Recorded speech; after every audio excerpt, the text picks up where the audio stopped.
Zipper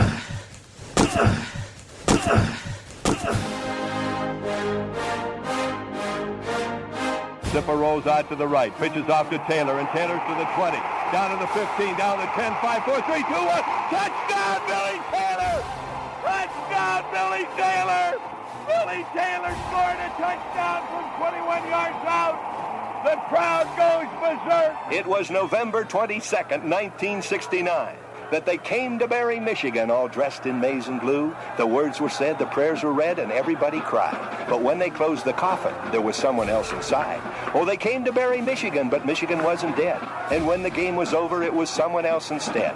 11 Michigan Wolverines put on the gloves of gray, and as the organ played the victors, they laid Woody Hayes away. Under center is Wangler at the 45. He goes back. He's looking for a receiver. He throws downfield to Carter.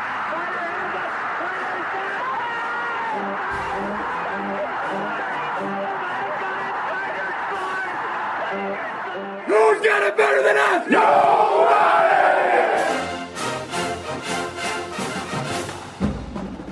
Welcome to the Michigan Man Podcast on Wolverine Sports Radio, a member of the V Sporto Network, and in partnership with SB Nation's Maize and Brew, for Wolverine fans from coast to coast. Go Blue, and welcome to our game day show for the opener against New Mexico. I'm your host, Mike Fitzpatrick.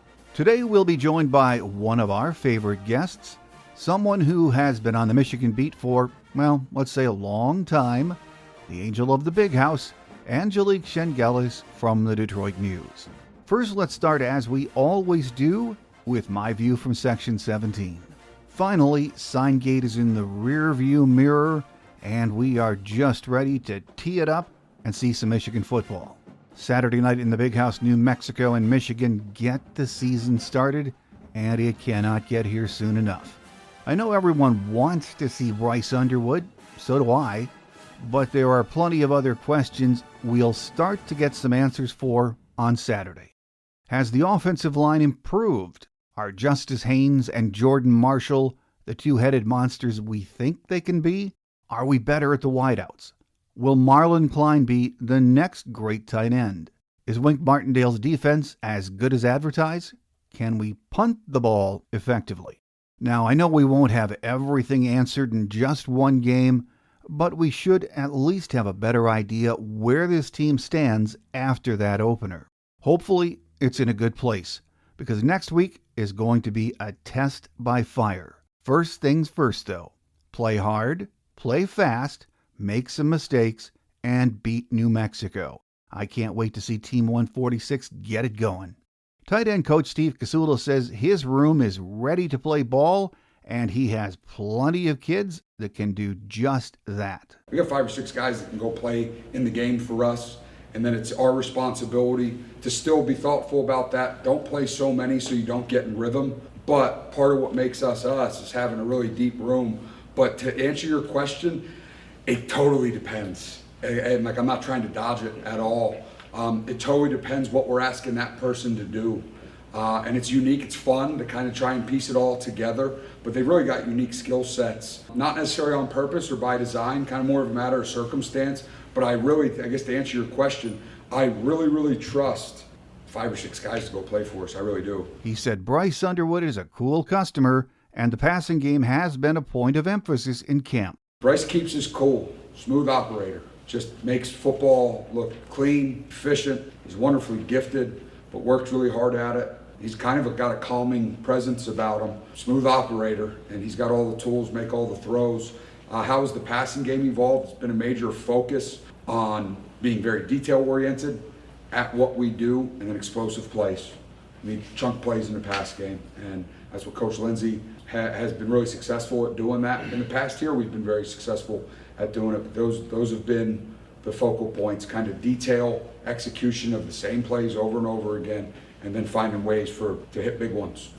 You never know what you're going to get in a season opener. My guest today, like me, just wants to get this season going and see what we have. Joining me on our game day segment is the angel of the big house, beat writer Angelique Chengelis from the Detroit News. So stay with us.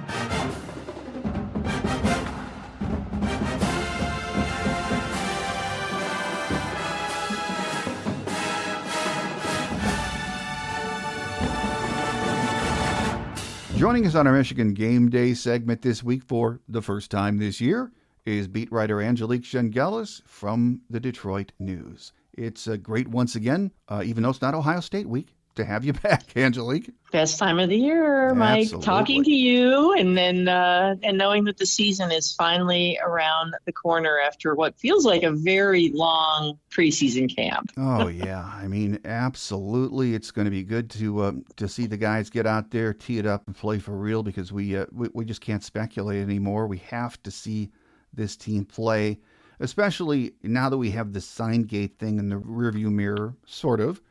We all know the details of the NCAA punishment. And really, to my way of thinking anyway, the only impact on Michigan football this year will be Sharon Moore missing 2 games. And that is significant. But Michigan has gone this route before, missing their head coach. But you would think with this staff, a lot of really veteran coaches, they should be able to weather through this, don't you think? Yeah, I absolutely think so. And I mean, I've always thought all along that Chip Lindsey would be the guy to fill in. He's had head coaching experience, and he's a play caller and obviously working with the quarterbacks. So it's a lot on his plate. I don't know if that's the direction they're going. When I asked Sharon about this at Big Ten Media Days, Mike, I said, do you have a plan? And he said, yup. And I said, are you willing to share it? He, of course, declined. But, I think that would be, to me, the most reasonable plan. And I still think it's interesting that he was allowed to basically cherry pick which games he wanted to coach. And there's part of me that really, I get it. I get why he wants to coach at Oklahoma, his alma mater, but not coaching the Big Ten opener and on the road in Nebraska, to me, is that one I question. I think he needed to be there, but that's not my decision, and they've already made it. So, but I think that they will be fine. Absolutely. Yeah. Well, one thing I can say for certain, I think you'll echo this sentiment. Enough with Signgate. Let's move on to football. We're ready for that. As you know, and I know, the preseason hype and the chatter, it's all just that. It's chatter. Until we see, any team in action, we aren't sure really how good they are or how bad they are. So let's spend some time on this Michigan offense we're going to see in the opener. And I suppose we can start with this. It can't be worse than last year's offense, can it? No, it can't. And, talking to a couple of the coaches, just chit-chatting with them, I think the bottom line is they have a quarterback, and they have a couple quarterbacks, and they didn't have that last year. Mm-hmm. And, I mean, obviously they did. I mean, Davis Warren did his job, and somehow didn't turn the ball over at the end and help them win the big games. But, now they've got viable quarterbacks. They've got Bryce Underwood, Mikey Keene, whatever his status is at this point, he's improving health-wise. And they brought in Jake Garcia. They've got Jade Davis. So they feel very confident that they've already got an upgrade there. And then they bring in Donovan McCulley.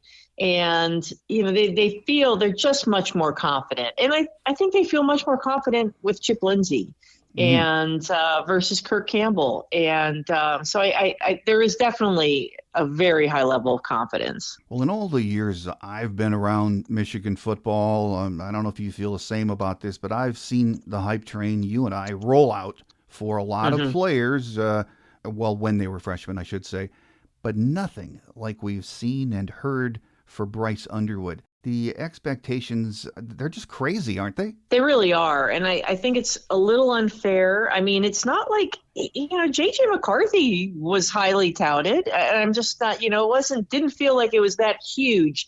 And I don't know if it was because of such a win on the recruiting trail in November last year and the money involved and all of the things that have gone into Bryce Underwood coming to Michigan, and the fact that they desperately needed a quarterback. But yes, the hype has been huge. I think more about maybe like the Drew Henson era.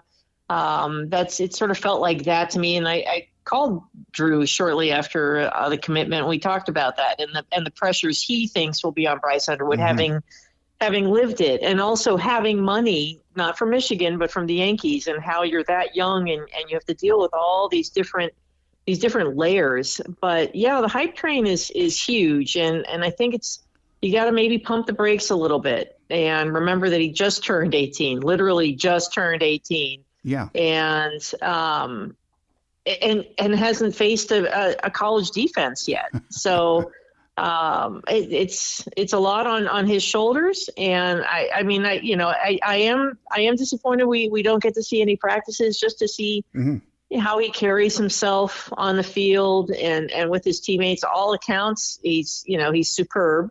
But it would be nice to have more than just the spring game to really be able to weigh in on how much he can handle this. Right. Well, my hunch is a lot of the fan base wants to see him come out against New Mexico slinging the ball all over the field.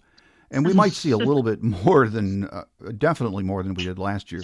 But, just getting a start under his belt, not making mistakes, game managing, and winning, that would be a good first start, wouldn't it? I think so. I mean, I think he's got to get that confidence. And these guys all say that they have nerves. And I haven't met a quarterback or a football player at Michigan who hasn't said that they have some nerves going into the starts of the games, and then they go away right away. But I mean, this is sort of funny, Mike. I mean, I'd say it was probably a month and a half ago. I already started having dreams about the college football season. So I had this dream that it was the opener at Michigan Stadium, and Bryce Underwood, every play was handing off. And it just showered with boos. The whole stadium's booing, and then I woke up.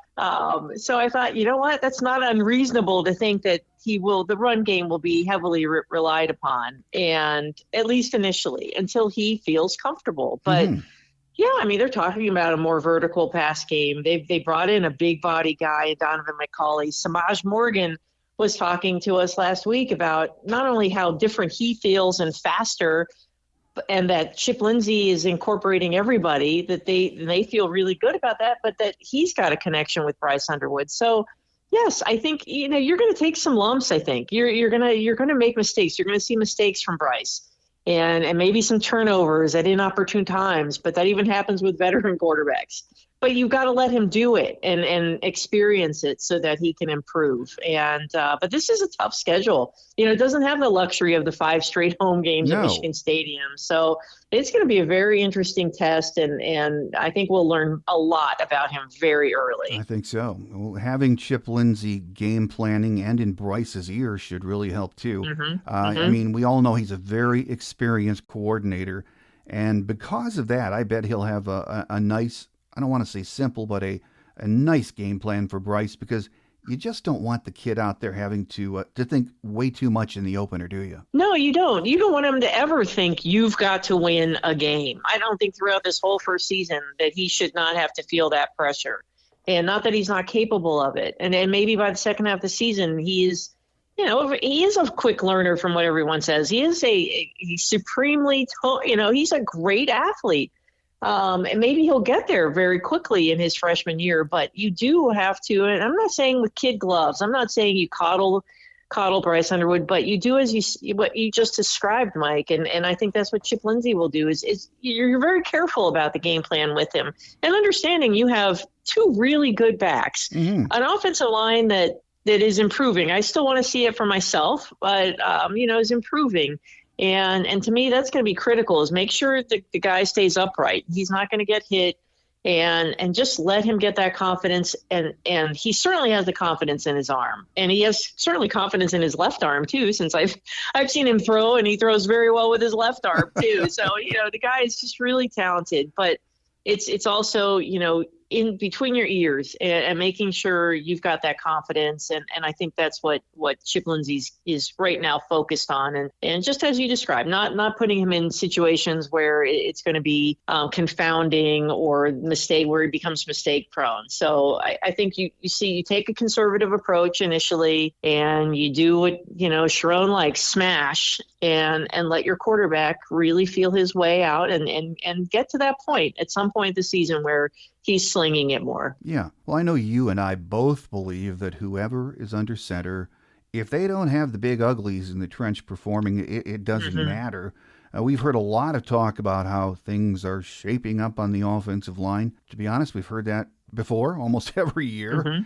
To me, and I'm sure for you, That's the group I'm going to be watching on Saturday night. Yes, absolutely. That's always my starting point. And because I always feel like even if you have a mediocre quarterback, if you have a really good offensive line, that mediocre quarterback's going to be able to do more. And you just give him some breathing room. And you don't have a mediocre quarterback. You have a very good quarterback in Bryce Underwood. So I think that combination could be very telling going forward. But yes, I mean, I think I think we know that Andrew Strag is really good, and he's at right tackle. Evan Link, I mean, he took a lot of criticism last year, and all the talk has been that he spent this offseason really improving, and he's, has he locked down left tackle? Probably. I mean, I think unfortunately there was the injury to the 5-star freshman, and now you've got I keep saying Steve Frazier, but Blake Frazier. Yeah. That's his dad who played at Michigan.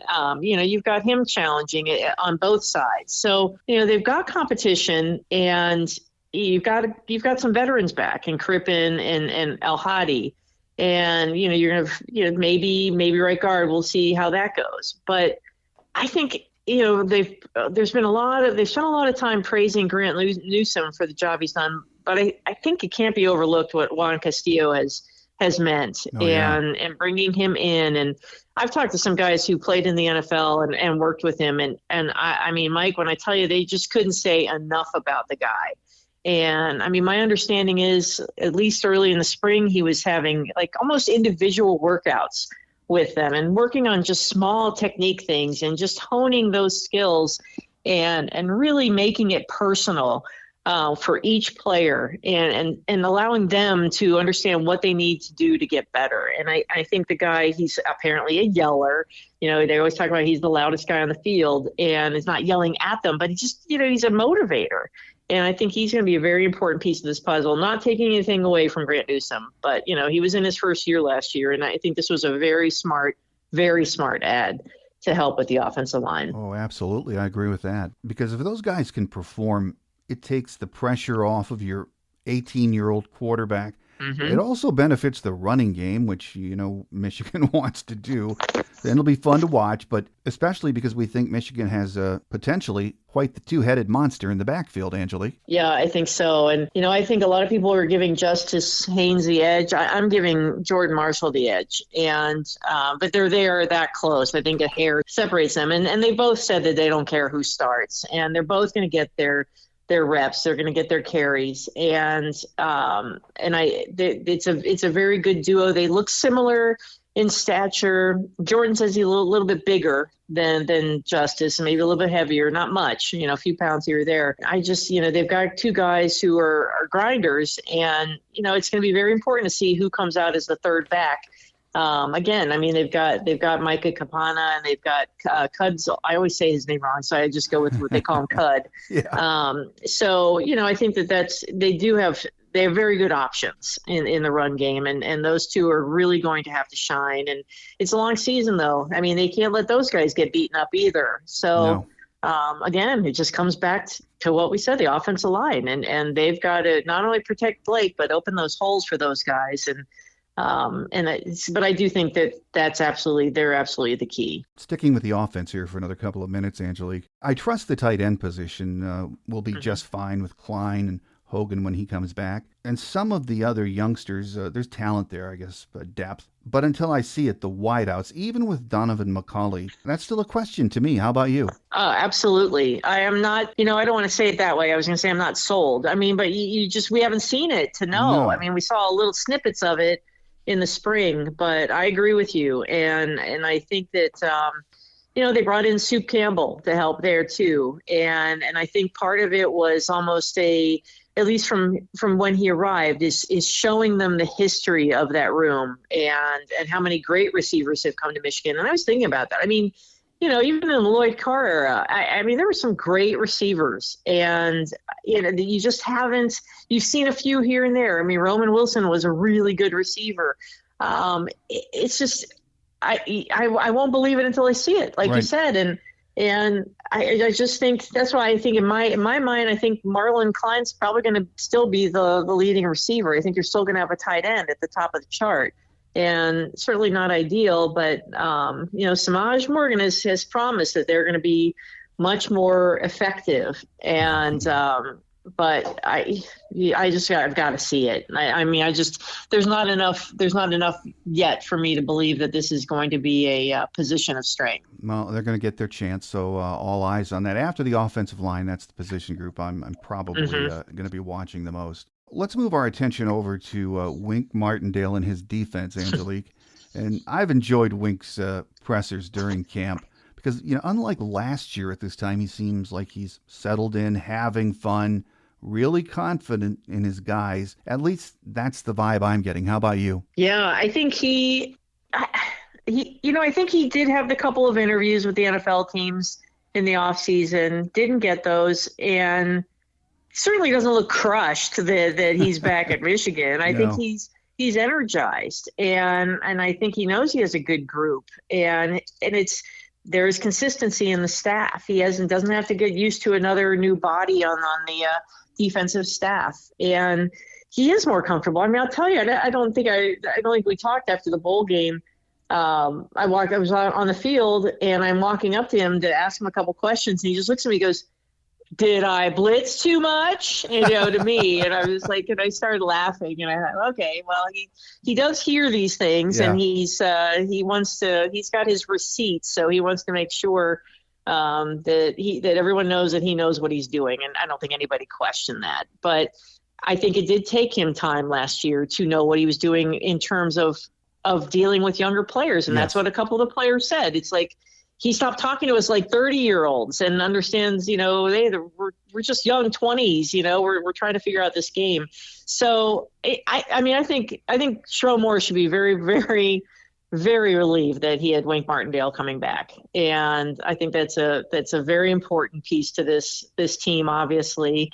But he also knows he has a really strong front seven. So I think that he's very excited about that, knows he has to replace, as everybody knows, Kenneth Grant and Mason Graham and Josiah Stewart.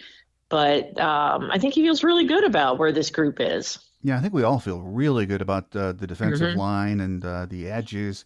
Now, the linebackers might be the best group we've seen in a while at Michigan. Some services I've seen list them as the number 2 linebacking group in college football prior to the season. No matter, this is a very good group, isn't it? It really is. I mean, Ernest Hausman, and he just exhausts me. I watch all his clips he posts of his training in the offseason. I mean, it's just like, wow. I mean, how do you do that? And he has just, I think he's really just determined to have not a breakout season. We know what he does, but just has the best season of his career. And then you got Barham. I mean, that guy, everybody talks about him on this team and just how ferocious he is. And then you got Rolder, you got Cole Sullivan. And, I think they feel, I don't know if they're the second best linebacker group, but you're right. This is the best we've seen.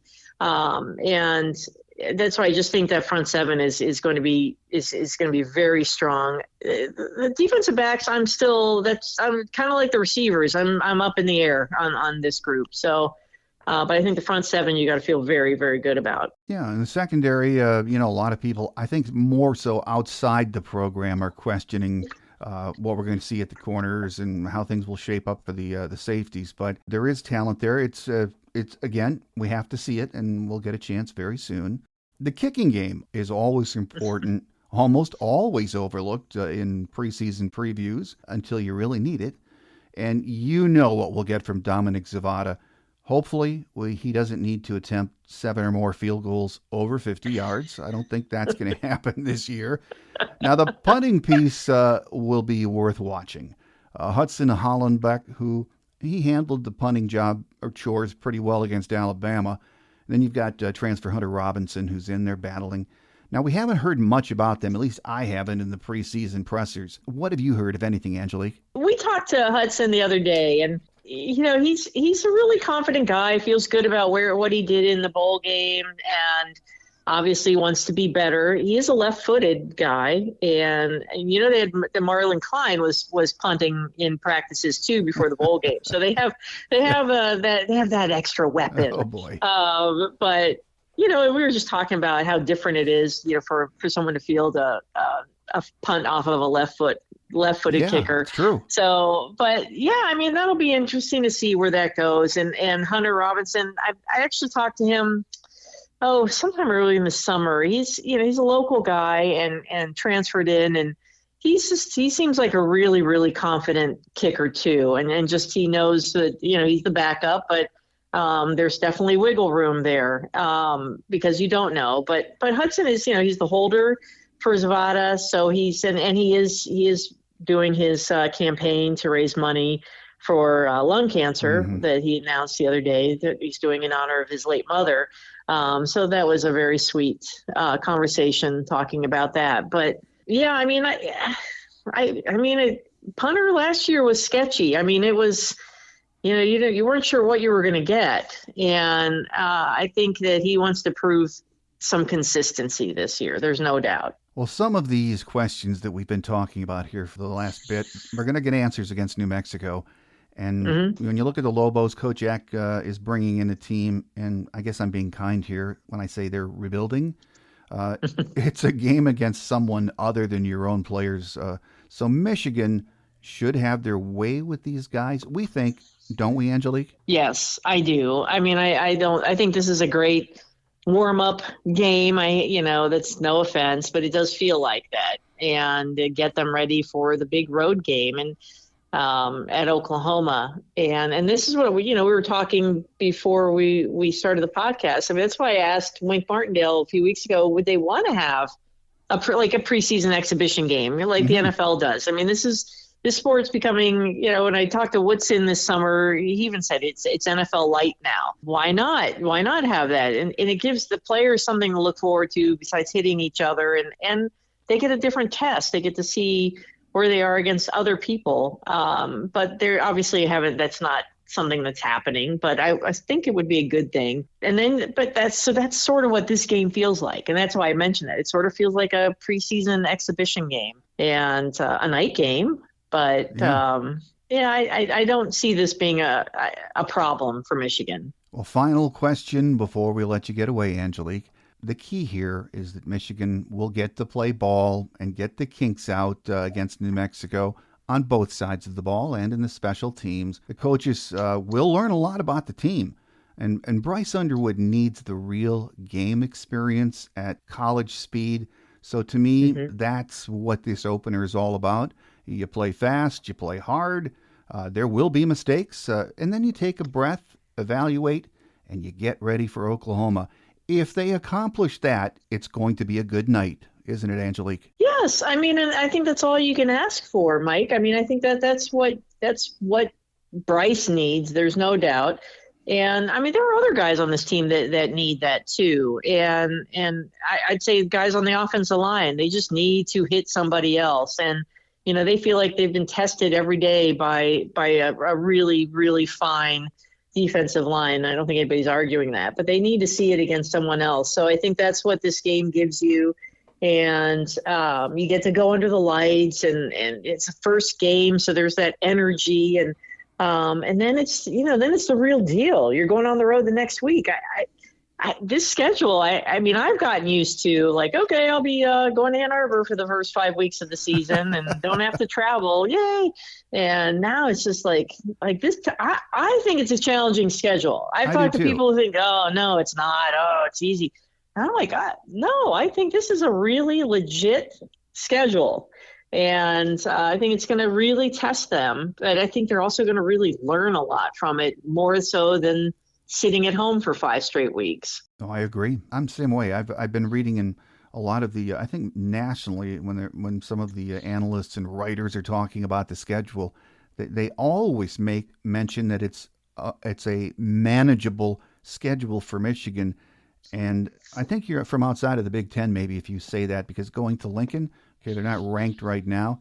You go to East Lansing. Are you kidding me? I mean, all of us in the state of Michigan know what that is. And then you got Washington coming in at home, too.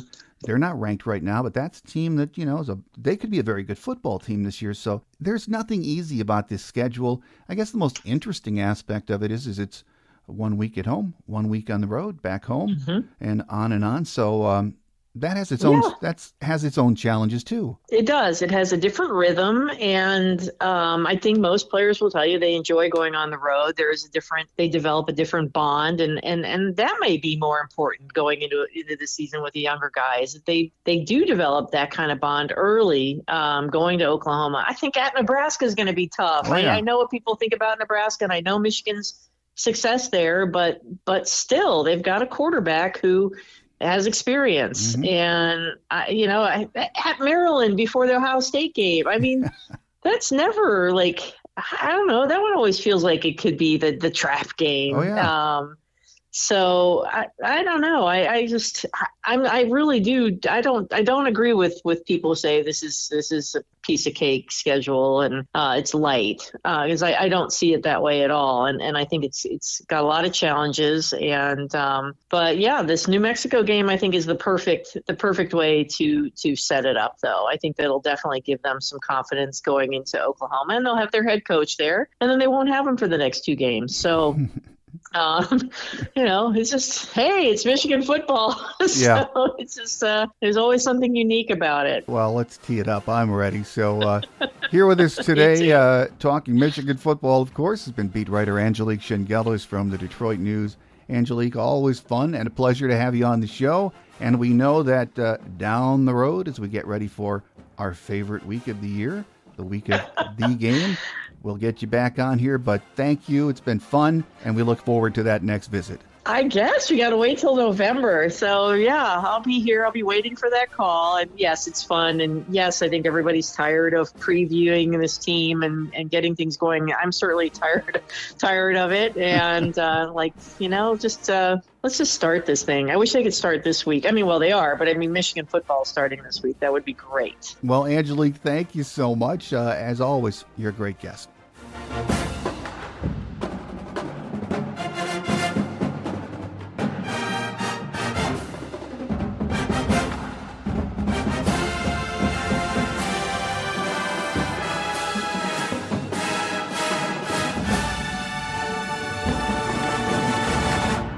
On Quick Hits today, nothing new on the injury front, so we are in good shape for the opener.